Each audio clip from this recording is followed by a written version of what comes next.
My parents kicked me out in 12th grade for being pregnant.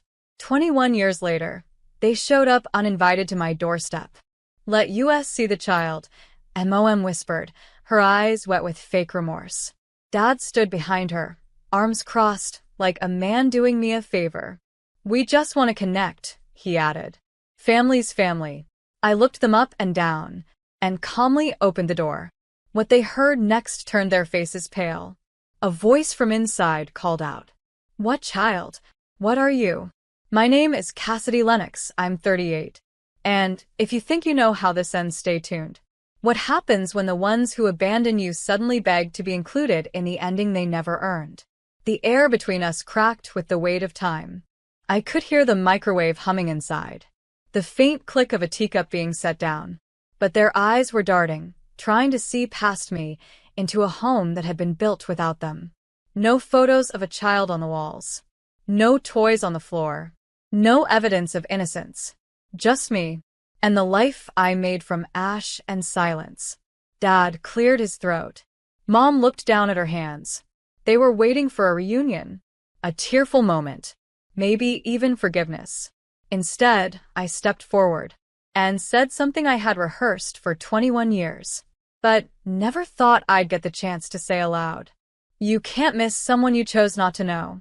Then I shut the door halfway, just enough to keep them guessing, and whispered one word that made Mom's knees tremble. Why? Mom's lips quivered when I said why, as if the word cracked a dam she'd built over 2 decades. She reached for my arm. I stepped back. You don't understand, she whispered. We were scared. You were 17. We thought we were helping. Helping? They threw me out with a garbage bag and a cheap umbrella during a thunderstorm. Dad finally spoke. We figured you'd get rid of it. It wasn't sustainable. It. Not him. Not her. Just it. I looked him dead in the eyes. You didn't even ask. His jaw clenched. You made your choice. Yes, I made my choice. To survive. I worked 2 jobs while finishing school at night. I lived in a shared flat with peeling walls and silverfish. I stitched my future together with duct tape and desperation. And not once did they reach out. No calls. No letters. No help. Just silence. Now, they stood on my porch like time owed them a reunion. You said what child? Mom finally said. Please, do you mean? A voice from behind me interrupted. Babe, you okay? My partner, Jordan, walked into view, tall, soft-eyed, holding a mug of jasmine tea. Mom's face twisted. Dad's eyes scanned him, confused.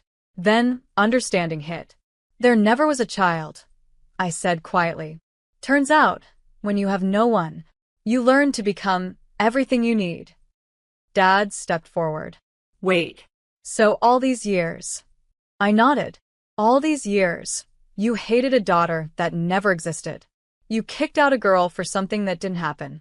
You built your guilt around a ghost. Mom began to cry. And I, for the first time in 21 years, smiled. You didn't lose a grandchild. You lost me. They didn't move. Just stood there, frozen on my porch, like statues crumbling under the weight of truth. So that's it? Dad finally asked. You just cut us out? I tilted my head. You cut me out first. Remember? Mom clutched her purse tighter, her voice suddenly brittle. But we're still your parents. Blood doesn't disappear.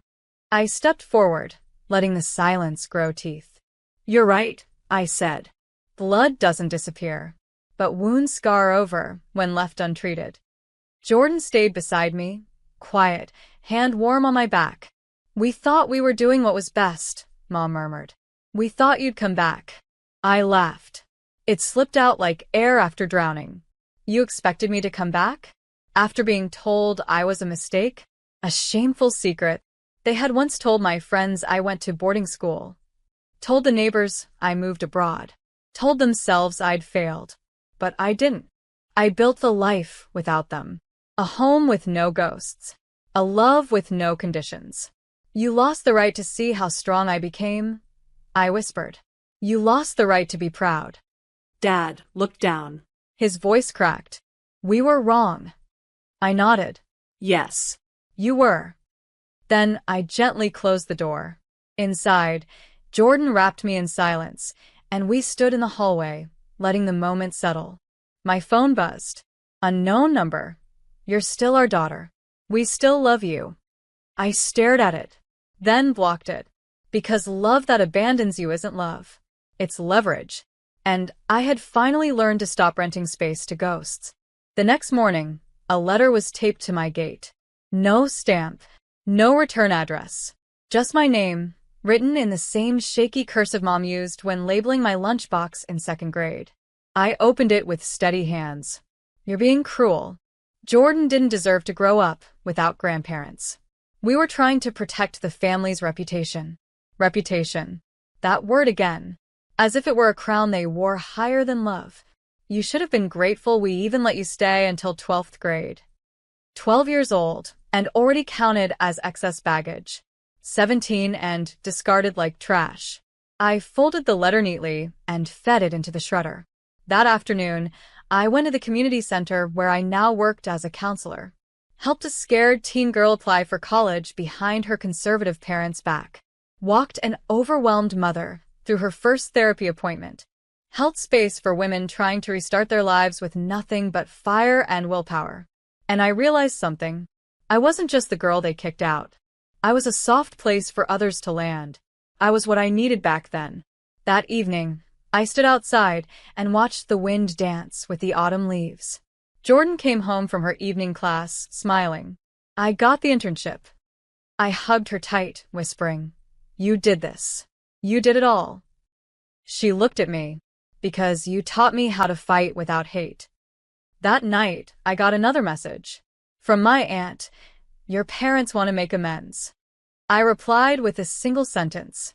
They'll have to make peace with the version of me that no longer needs them. Because this time, I wasn't seeking closure. I was living it. They didn't stop at the letter. Next came a call from an unknown number. Then another. Then one from a local number I recognized, my old neighbor, Mrs. Carroll. She left a voicemail. "Your parents are sitting in their car outside your house. It's been almost an hour." I didn't peek through the window. Didn't stir my tea. Just sat at my kitchen table, letting the silence cradle me.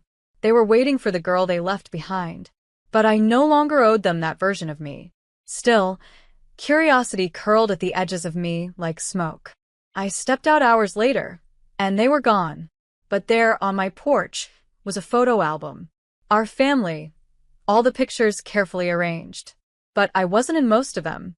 Until the last page. A single photo. Me, 17, standing in front of the bus station, holding my suitcase. On the back, in Mom's handwriting, "I'm sorry we couldn't see you then." The guilt was heavy, deliberate, and it didn't feel like love. It felt like a rope tossed after I'd already learned how to swim. I took the album inside and placed it under the sink. Not in a fire, not in a shredder. Just out of reach. Because I'm allowed to remember. And I'm allowed to forget. The next day, Jordan and I sat on the porch. She asked gently, "Would you ever let them meet me?" I paused and said, "Only if you ever want to see what cowardice looks like dressed in Sunday clothes." She grinned. "Then I'm good." But I could feel the wind shift. Something or someone wasn't done yet. They came back on Sunday. This time, I watched through the curtain. Same car. Same spot on the curb.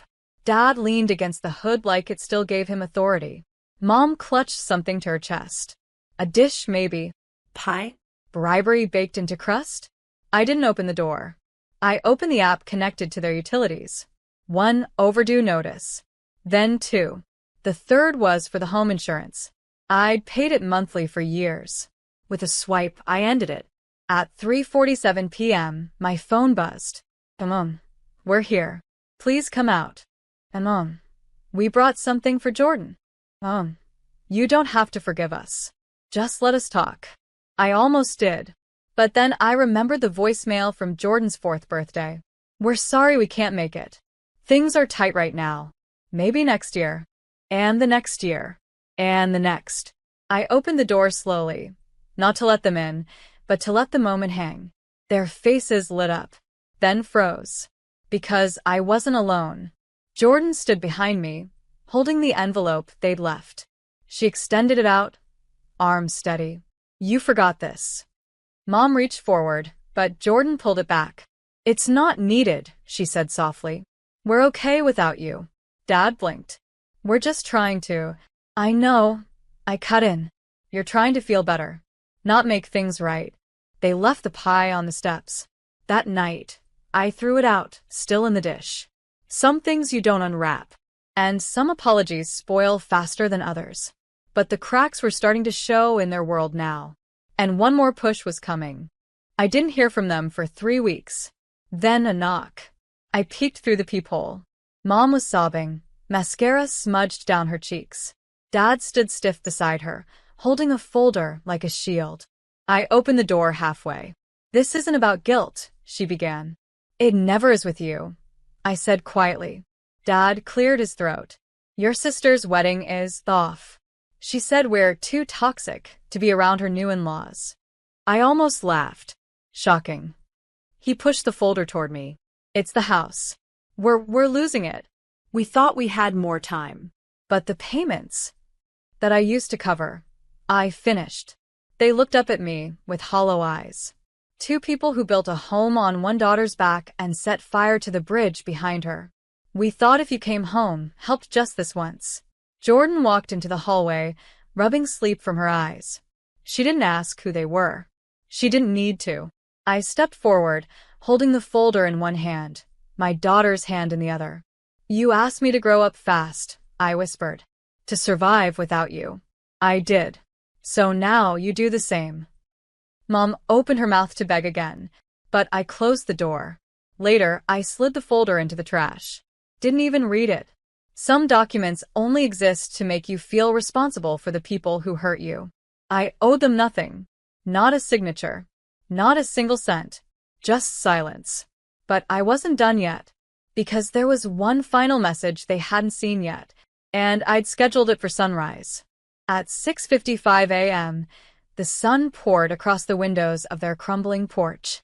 And at 7 o'clock sharp, every single contact in their neighborhood group chat received a notification. To whom it may concern, the mortgage guarantor has been withdrawn. The co-signer is no longer affiliated. Any requests for financial support should be directed to the homeowners. Warm regards, Jordan and me. It wasn't vindictive. It was clarifying. Because sometimes the only way to heal is to return what doesn't belong to you.